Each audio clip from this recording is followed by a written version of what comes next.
Welcome to Carol and Gary's See America Tour. Hello again, everyone. It is Monday, October 1st, 2018. Carol, Jasper, and I are now in Des Moines, Iowa. Today, Carol and I toured the Vermeer Windmill in Pella, Iowa. Our tour guide said that the town of Pella is approximately 20% Dutch and wanted to portray the typical Dutch village when considering the mill. He said that there are several types of Dutch windmills, but because of Pella's history of agriculture, the grain mill was chosen. The top portion of Pella's windmill was built in the Netherlands, then disassembled and shipped to Pella, where it was reassembled on top of an 8-sided base that was built in Pella for the windmill in 2002. The Vermeer windmill is 124 feet tall to the top of the blades and is a replica of an 1850s grain mill. It is the tallest operational windmill in North America. While mostly a tourist attraction, the mill does work, occasionally grinding grain into flour for a local bakery. Grain is brought into the mill through the front double doors and hoisted using wind power through a series of trap doors. The person who operates the mill is called a miller. He is responsible for turning the upper portion of the windmill, called the cap, into the wind to grind grain. When more or less wind is needed, he adjusts the canvas sails on each blade. He can also apply a brake to the blades to keep them from turning. Our tour guide went fast, so when he finished, I asked if I could walk back through the mill and take a few pictures. He said that he had to go get ready for his next tour, but if I wanted, he would take me up and introduce me to the miller, and he would probably let me take pictures. After meeting the miller, I was filming the steep stairs leading up to an area that my tour had not gone through. Then I see a monitor showing the operations on the floor above us. When the miller saw me trying to film the information on the monitor, he said, Now, I can take you out up further if you want me to. You'll see some of what you're seeing there, but you'll see it a lot better up there. My response? Hell yes! If you don't mind, let's go. So I followed the 80-plus-year-old miller up these steep, narrow steps. I got to see the rope that is used to pull grain up to the milling area and where the pulley touches the rotating portion of the mill. I saw the area where the cap sits on top of the windmill. This is where the cap rotates to move the blades into the wind. I got to see the inner workings of how the mill was built. Then I followed the miller up a ladder into the cap of the windmill. This is the highest point. This area was very tight, but I got to see where when the windmill was disassembled for shipment to Pella, the pieces had to be numbered in preparation of the reassembly. Here are some of those numbers etched in the wood. I also got to see the brake mechanism that is used to lock the sail when they don't want it to move, like when inspecting the parts or performing maintenance. This was a unique behind-the-scenes tour of a windmill, but you can't visit a Dutch windmill without seeing at least one pair of wooden shoes. On Tuesday, October 2nd, Carol, Jasper, and I went to see the bridges of Madison County near Winterset, Iowa. There are 5 covered wooden bridges remaining in Madison County, Iowa. Maps are available at the Visitor Center in Winterset showing the location of every bridge. Road signs kept us on course while driving. The first bridge that we saw was the Hollowell Bridge. This 159-foot-long bridge was built over the Middle River in 1880 by Benton Jones. This is the inside of the Hollowell Bridge, but every bridge was built with a lattice truss structure. The second bridge that we saw was the Cutler-Donahue Bridge. This 79-foot-long bridge was built in 1870 by Eli Cox. It originally crossed the North River near Bevington, Iowa, but was moved to the entrance to the Winterset City Park in 1979. The third bridge that we saw was Hogback Bridge.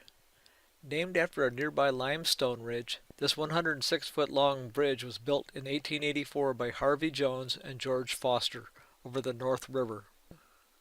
At bridges where we were in an isolated area, we let Jasper run loose. Here he poses for a picture.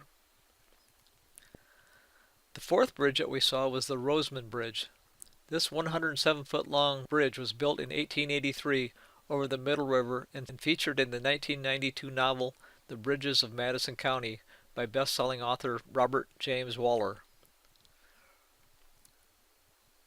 The book was made into a movie in 1995 and starred Clint Eastwood. The fifth bridge that we saw was the Imes Bridge. The Imes Bridge is the oldest covered bridge still in existence. This 81-foot-long bridge was built in 1870 over the Middle River. It has been moved twice since then, now spanning Clinton Creek in the village of St. Charles. A sixth bridge, the Cedar Bridge, was burned by 3 teenagers in April 2017. It was later demolished in early 2018. While in Winterset, we saw a sign advertising the birthplace of legendary actor John Wayne. John Wayne was born Marion Robert Morrison in Winterset, Iowa on May 26, 1907. He weighed 13 pounds at birth, as reported by the local newspaper. At the time of his birth, Marion was the only child of Clyde and Mary Morrison. Their modest 4-room home in Winterset has been restored to reflect its appearance at the time of Marion's birth. Clyde was a pharmacist in Winterset. The family moved to Glendale, California while Marion was 6 years old. On Wednesday, October 3rd, Carol and I visited the High Trestle Bridge near Madrid, Iowa. A 25-mile walking bicycle trail winds its way through 5 Iowa towns from Woodward to Ankeny, with a dramatic crossing over the Des Moines River Valley. The High Trestle Bridge is half a mile long and 130 feet high, and it is said to be among the largest trail bridges in the world. Both the trail and the bridge started out carrying freight for the Union Pacific Railroad, but when the train stopped running, a combination of donations, grants, and public support helped turn the land into a multi-county path for bikers, hikers, and horseback riders.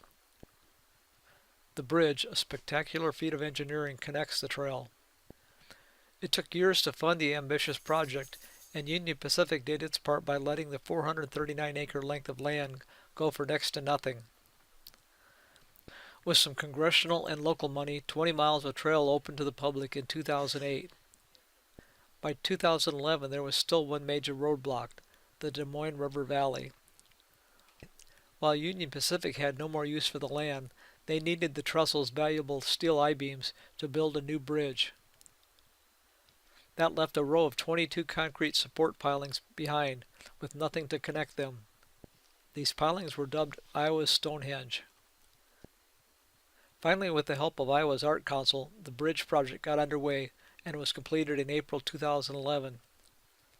The spiraling steel frames around the concrete roadbed are intended to invoke a sense of descent into a mine shaft, a nod to the history of mining in central Iowa. The bridge is lighted between dusk and midnight, reflecting the river below.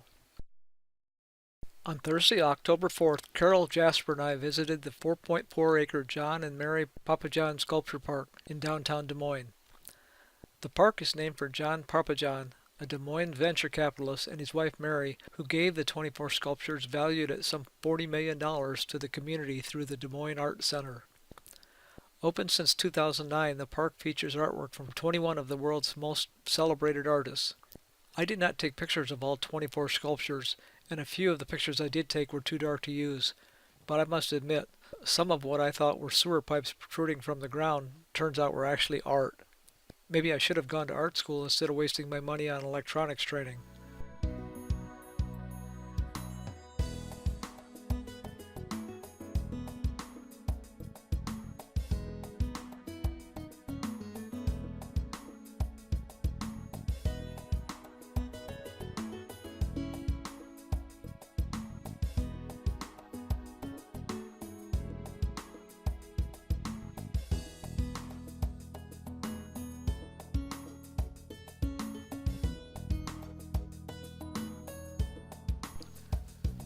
On Friday, October 5th, Carol and I toured the Iowa State Capitol building in Des Moines. As I said last week, Iowa became the 29th state to join the Union on December 28, 1846. After a lengthy discussion about where the state capitol should be located, Des Moines was selected, and construction of the capitol began in 1871. The commanding feature of the Capitol building is the central dome constructed of iron and brick and covered with tissue paper thin sheets of pure 23-karat gold. There is a protective layer sealing the gold from the weather. Inside, the grand marble staircase between the second and third floor is the focal point of the building. Suites opening from the south corridor on the second floor are those of the governor, Auditor of State, and Treasurer of State. The State Supreme Court chamber is to the north, and the Secretary of State's suite is to the west. On the third floor, the House of Representatives are on the north.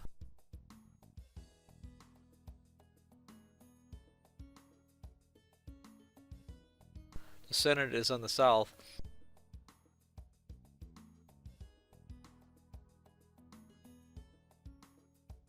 And the Law Library is on the west. The Victorian-style law library features 4 stories of balcony shelves surrounding a central atrium and is open to the public on weekdays.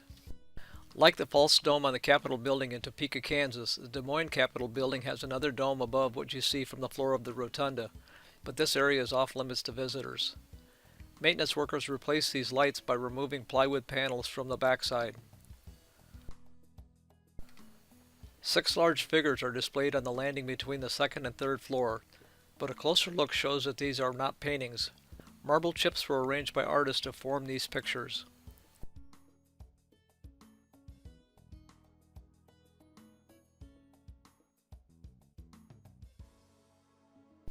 A large mirror spanning the width of the 6 figures decorates the top of the third floor stairway.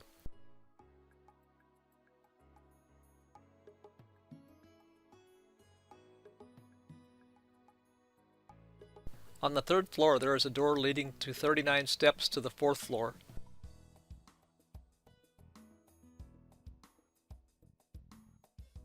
But the 4th floor is little more than a walkway.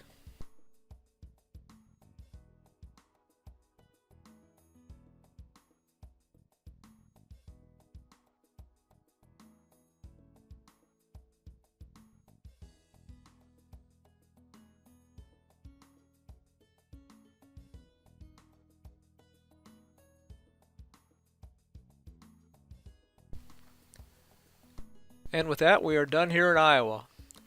Iowa is the 19th state that Carol and I have visited together. After a quick stop back in Omaha to say goodbye to family, we will be driving south for the winter. We don't have to be in Apache Junction, Arizona until November 1st, but I'm sure that we can find something to amuse ourselves until then.